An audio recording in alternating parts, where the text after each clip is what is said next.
The title of this chapter is The Occult and Nephilim Spirits. Perhaps the definition of the occult is in order at this juncture. The occult, of or pertaining to or in association with supernatural entities. A shorter definition is that which is hidden.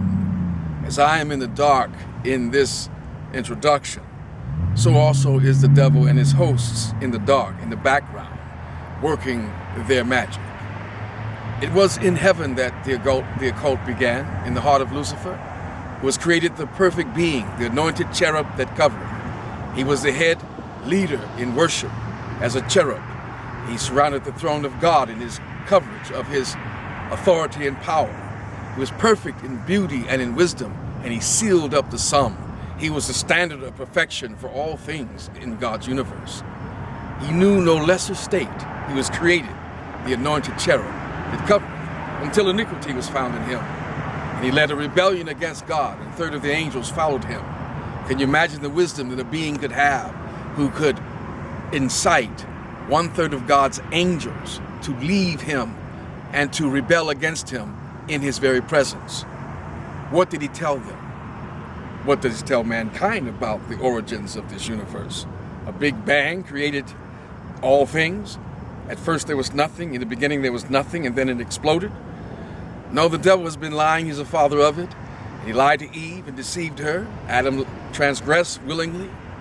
Thereafter he became the god of this world, and he has the authority to give his kingdom to anyone that he wants to, as he told Jesus in the temptation experience in Luke chapter 4. The devil works through organizations to bring his man to power. This is his great plan, to receive the worship of mankind and to plant his man on a throne in the Holy of Holies in the temple in Jerusalem.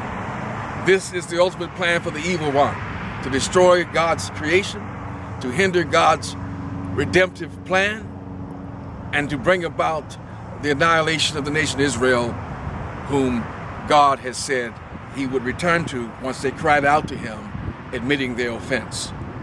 Now, I want you to pay attention to the videos that you're going to see here. You're going to learn about the Nephilim spirits, how they came to be as a result of the angels who fell and transgressed by taking women and producing this hybrid race of giants, celebrated in antiquity as the great god men of old time.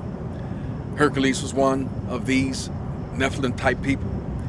You're going to read and understand about the rise of Freemasonry and the Illuminati and these groups that owe their direction and agenda to Satan and his desire to bring his man to power. You're going to be instructed but not indoctrinated. We want you to know that there is hope, despite the fact that the whole world lies in the wicked one, 1 John 5:19. And Jesus himself said that Satan was the god of this world.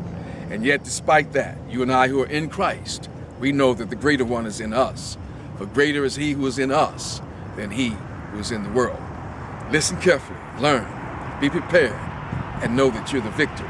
And once again, you make the call as to whether or not you'll serve the living and true God,